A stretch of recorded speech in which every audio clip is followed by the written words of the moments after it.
Touching on NFL real quick. Let's touch on the NFL real quick, and then we're gonna fucking finish the shit.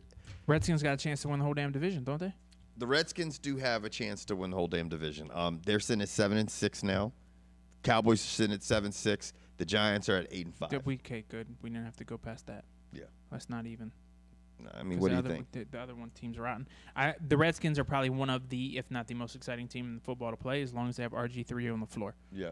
And yes, I said floor. Relax. He's got a a grade mild 1 knee sprain. Yeah, LCL. Yeah. That's lateral collateral ligament for all you folks at home. That's the least scariest one because I'm going to tell you what, being a Washingtonian and a huge Redskins fan, when he took that hit, I don't know any of you people are watching this from Washington. It fucking was like an E.F. Hutton commercial. The shit, everything went silent. And you know what I realized? And I told George this earlier. In sports, because we're all fucking fans. George's fan, I'm a fan. George is a real fucked up. You guys don't know how much of a fan. George is such a fan, he'll never admit it, that he can't even watch the Eagles because he'll get emotional and fucking have a conniption fit. But when LeBron, we'll talk about your boy. When LeBron left Cleveland and people were burning jerseys and flipping the fuck out and didn't understand, and you're like, what the fuck, you know? And then when Derrick Rose went down in Chicago and everybody got outside and you see the commercials running, it's just like RG3. It's not so much that they're talent, but it's like, you know what? It's the energy they bring to the city, man.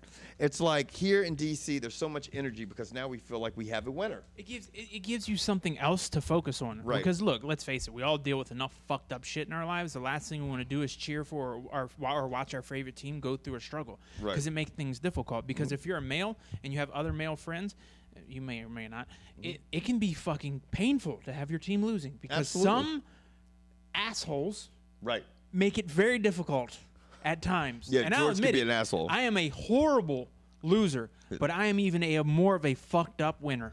Now, speaking of assholes, did you hear about Radcliffe, the nose guard for the Cowboys, went after Jerry Jones and they had to separate him? Missed that one. Yeah. I don't know if you guys are up with current events, but Jerry Jones came in. You know, they had all that bullshit that happened, which is just a tragedy, another tragedy. And there's all kinds of stuff. You probably want to get on the internet and see some of the details. There's a woman that's claiming that she was at the scene of the accident. And she saw what happened, and it's fucked up. Now, they don't know if this is just some crazy woman, but she's been making statements and stuff. And the guy who's driving, is Brent's attorney is basically like, this bitch is fucking crazy. She better watch her fucking self. She's basically saying he didn't help his friend. And going out and saying the car was on fire. He was calling for him. He was just sitting, like maybe he was in a daze or something. He was just sitting there while his buddy was calling out for him. This is what this bitch is claiming.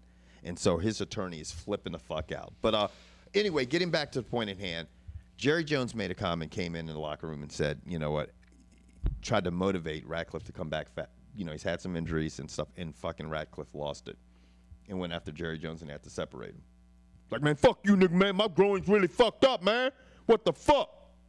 And they were like, motherfucker does make you pay your salary. Does fucking write your check. How about Andrew Luck? That name is very appropriate. And I'm going to tell you what, and you know what? We're not ending the show now. You just opened up a bag of worms with me, okay? I'm going to tell you what, all these people, this is the thing. Let's see if you and I agree on this one, because I have a feeling I know where you're about to go. Everybody's going crazy about Andrew Luck. Okay, Andrew Luck's a great quarterback. Don't get me wrong. But let me tell you something. His quarterback rating fucking is terrible. It's like the worst of almost any of the starts. This week, he was one of the 5th worst in quarterback rate. He's thrown as many picks as he's thrown touchdowns, okay? He throws the ball all the fucking time. They talk about he's a pocket fucking passer. He sits in the pocket. That's fucking great. But you know what?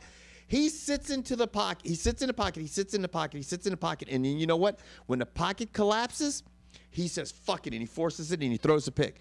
When the pocket collapses with RG3, Russell Wilson, Kaepernick, they take off. Why are we? I'm not even asking to make a comparison. I mean, that's my problem with this whole thing. Right. You're comparing these guys, and all you should do is compare that they were drafted in the same draft. Oh Andrew Luck is not like Russell Wilson. He's not like RG3.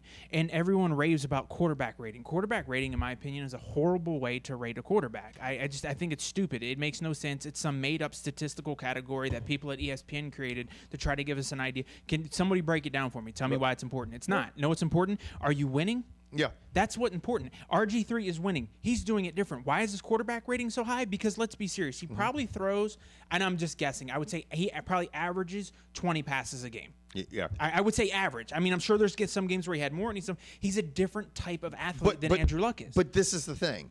Andrew Luck has 18 TD passes. RG3 has 18 TD passes. Okay. And he's thrown half the amount of balls. Now, but Russell Wilson has 20. Okay. Okay? Though Andrew Luck has fucking 18 picks. Okay. It's fucking crazy. Yeah. Like, I mean, if it was any other quarterback, okay, because I'm going to tell you what, when fucking Trent Dilfer was doing shit in Baltimore, was he the greatest quarterback in the fucking league? No. No. It just happened to be. I'm not saying Andrew Luck's the greatest quarterback. And anyone who wants to say that, I think you're out of your mind. But I mean, he's good. I mean, he's throwing 18 touchdowns to 18 picks. Okay, you know what? Alex Smith had those kind of numbers a couple years back. Peyton Manning, his first year in the league, had more interceptions than he did touchdown passes. All I'm saying is the kid has 6 fourth-quarter comeback wins. You can't argue that. And I'm not here to compare Andrew Luck and RG3. I never would. My personal opinion is RG3 runs a simpler offense where he has 1 read, 2 read, not there, take off. Right. Andrew Luck tries to go through his progressions. They're just, I don't like trying to compare them because you can't. They're not even on the same. They're not even the same style quarterback. You're right. And I compare agree. Andrew Luck to a drop back passer. Compare RG3 and Cam Newton. But this is the thing that cracks me up. This is when people make comments and they're like, the guys, they're not the same quarterback. No, okay? They're not even close. The league is fucking changing. Yes. Okay, and I'm going to tell you an example of it. I'll give you an example of it. Pete Carroll, he came back, okay, and now he's had a lot of success, and he got this guy Russell Wilson, and now all of a sudden, wow. He can the pocket can break down. He can take off. Now Russell Wilson will sit in the pocket, and RG3 will sit in the pocket. They're not Michael Vicks. They'll sit in the pocket until it's ready to fucking collapse. Yeah, because they can make a read. Michael Vick couldn't fucking read. Right. Michael Vick can't make a read. And you design. Now in the NFL, it's always like, oh, Stanford runs this, the pro offense, blah, blah, blah. Now it's NFL offense is saying, well, maybe we can run like a Baylor offense. Maybe we can go talk to the coach for Oregon and get him as an NFL quarterback. I mean NFL coach. The game is progressing and changing. And that's my problem with older coaches. Like constantly trying to bring back older coaches. Like I'm going to tell you right now, the only coach I want to see come to Philadelphia, and there's only one. Because if you're going to bring back a guy who used to coach, there's only one guy I want to see. Who? John Gruden. Yeah. And the reason I say that is because in my opinion, most of these athletes, the exceptional ones are between 22 and 27. They haven't had a lot of father figures in their lives, and now they've get millions of dollars thrown in their lap, and now they're acting even more ignorant than they did 6 months ago. Right. You need somebody who's going to come there and put their foot right in their ass. Ask Tom Coughlin. Every year we talk about Tom Coughlin. He runs a disciplined ship. When's the last time a New York Giants player was in the news for being a donkey? No. It doesn't happen. Look at the Jets, on the other hand. They're in the news every other week. Oh, yeah. And I think that's where Michael Vick's going to end up. Yeah, he could end up in New York, you know? I think he'll be a Jet. I can't think of a team where he can fit besides this just me. I think he'll be a Jet because he will not be an Eagle. Well, I tell you what, all the dogs in the neighborhood better Jet. I'm out.